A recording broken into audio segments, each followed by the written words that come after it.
ప్రగతి ఛానల్కు స్వాగతం. మనం దేశం కోసం, సమాజం కోసం విశేష కృషి సల్పిన అనేక మంది త్యాగమూర్తులు, ఆదర్శప్రాయుల గాథలను మహనీయమూర్తుల గాథలు అనే ఈ కార్యక్రమం ద్వారా తెలుసుకుంటున్నాం కదండి. ఈరోజు షహీద్ భగత్ సింగ్, విప్లవకారుడు భగత్ సింగ్ గురించి తెలుసుకుందాం. ఊగరా ఊగరా ఉరికంబమందుకొని ఊగరా, నువ్వు ఊగితే శత్రువుల గుండెలు దడదడలాడాలి అంటూ నినదించిన విప్లవ వీరుడు భగత్ సింగ్. త్యాగానికి, అమరత్వానికి, దేశభక్తికి మారుపేరు ఆయన. దేశం కోసం తన ప్రాణాలను కూడా తృణప్రాయంగా త్యజించి నాటి యువతరానికే కాదు, నేటి యువతరానికి కూడా దేశం పట్ల, కన్న భూమి పట్ల బాధ్యతను, భక్తిని నేర్పిన గురువు. షహీద్ భగత్ సింగ్ ఇంక్విలాబ్ జిందాబాద్ అంటూ స్వాతంత్ర సమరయోధుడిగా తన ప్రాణాలను అర్పించి మన దేశ స్వాతంత్ర పోరాటంలో ఒక చరిత్ర సృష్టించారు. దేశంలోని సామాన్య ప్రజానికాన్ని కూడా దేశ స్వాతంత్ర్యోద్యమంలో పాల్గొనేలా చేశారు. ఆయన భావాలు, ఆలోచనలు చాలా వినూత్నంగా ఉండేవి. ఆయన నాస్తికునిగా మారడమే కాక, తాను నాస్తికునిగా ఎందుకు కావలసి వచ్చిందో, నాస్తిక భావం అంటే ఏమిటో, విప్లవం అంటే ఏమిటో, సమాజంలో మార్పు ఎందుకు అవసరమో చక్కగా వివరిస్తూ why I am an atheist అనే పుస్తకాన్ని వ్రాసారు. జైలు జీవితాన్ని గడుపుతూ కూడా నిరంతరం ఎంతో కృషి సల్పుతూ కొత్త కొత్త విషయాలను తెలుసుకుంటూ తన జీవితాన్ని సార్థకం చేసుకున్నారు. విప్లవ వీరుడు, యువ స్వాతంత్ర్య సమరయోధుడు, దేశం కోసం తన ప్రాణాలను లెక్క చేయకుండా ఉరికంబమెక్కిన భగత్ సింగ్ వర్ధంతిని మనం త్యాగానికి గుర్తుగా త్యాగమూర్తుల దినోత్సవంగా జరుపుకుంటున్నాం. యువ భారత విప్లవోద్యమ నిర్మాత, భారతమాత ముద్దుబిడ్డ భగత్ సింగ్ ఉరికంబాన్ని ముద్దాడి దేశానికి ఆదర్శంగా నిలిచారు.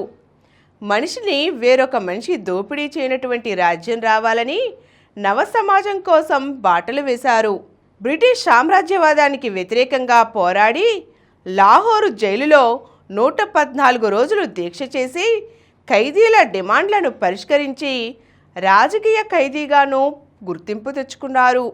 తొలితరం విప్లవ వీరుడిగా పేరుగాంచిన భగత్ సింగ్ను 1931 మార్చి 23న ఆనాటి తెల్లదొరలు ఉరితీశారు.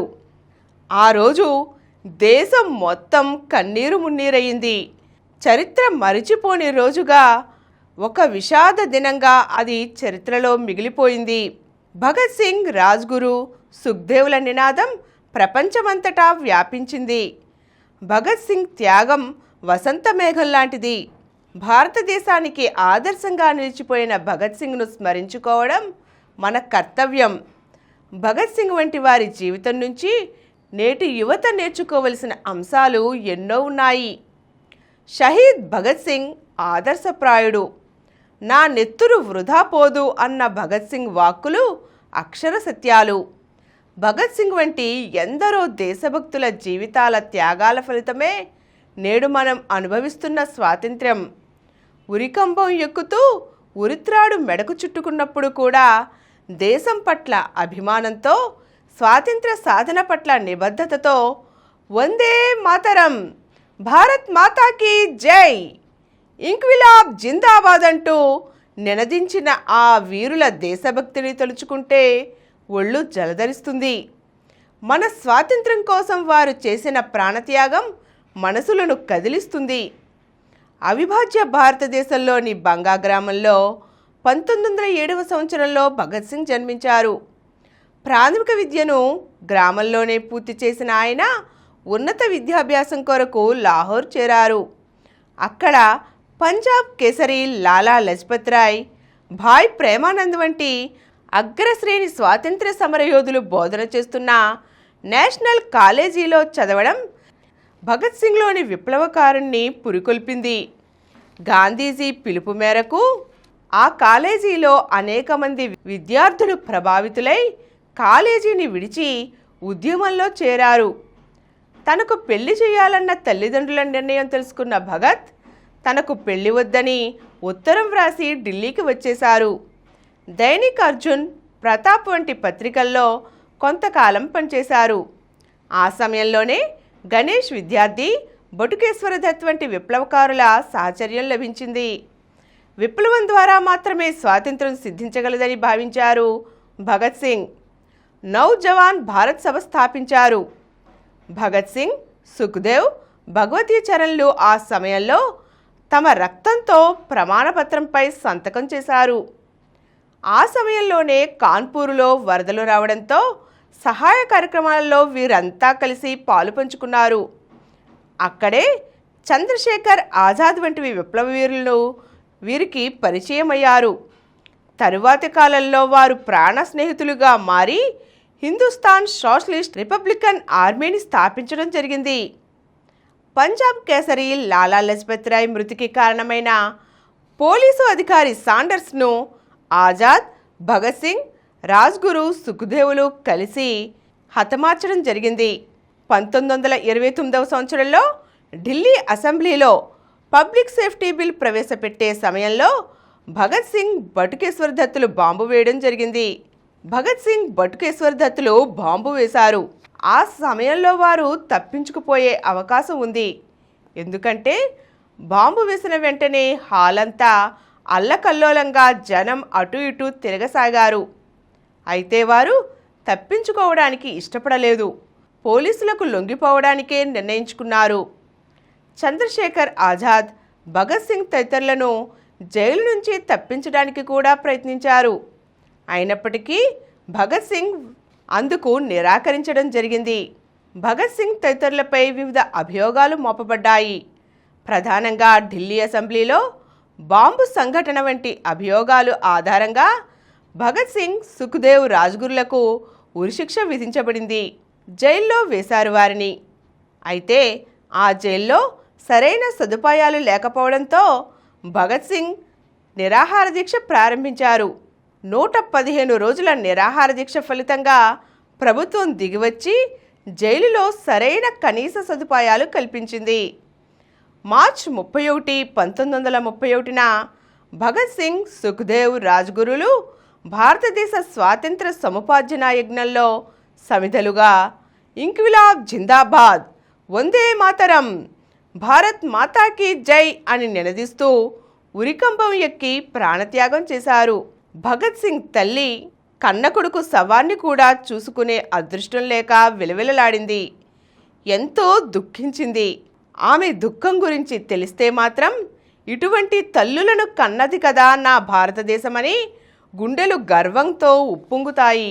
భగత్ సింగ్ జైల్లో ఉన్న కాలంలో తండ్రి బ్రిటిష్ అధికారులను కలిసి తన కొడుకును విడిపించమని వేడుకుంటానని భగత్ సింగ్తో చెప్పగా దానికన్నా మరణమే చాలా మిన్న అన్నారు భగత్ సింగ్.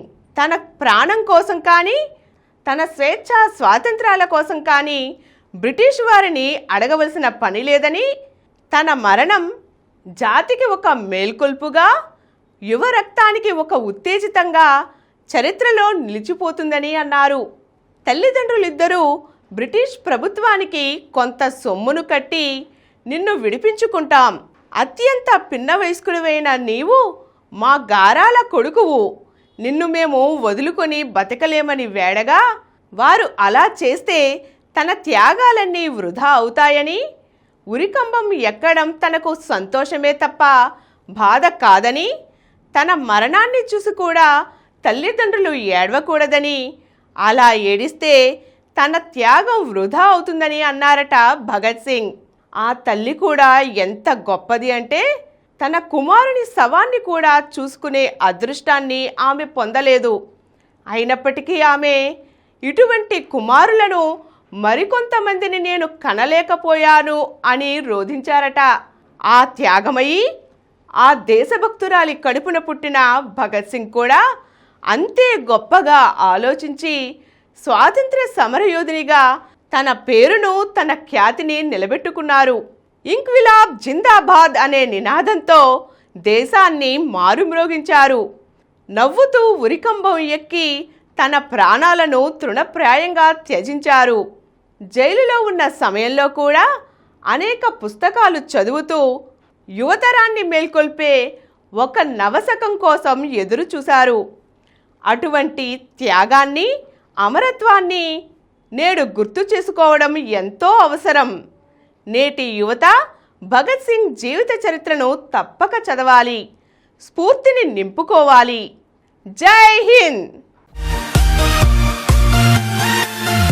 ఈ కార్యక్రమం మీకు ఎంతో నచ్చింది కదా. ఇటువంటి మరిన్ని వీడియోల కోసం అనతి కాలంలోనే 21 కోట్ల వ్యూస్ సాధించిన సమరం ఛానల్ సమర్పించు సమరం ప్రగతి ఛానల్కు సబ్స్క్రైబ్ చేయండి, లైక్ చేయండి, మీ ఫ్రెండ్స్కి షేర్ చేయండి. అలాగే ప్రక్కనున్న గంట సింబల్ని ప్రెస్ చేయడం మర్చిపోకండి.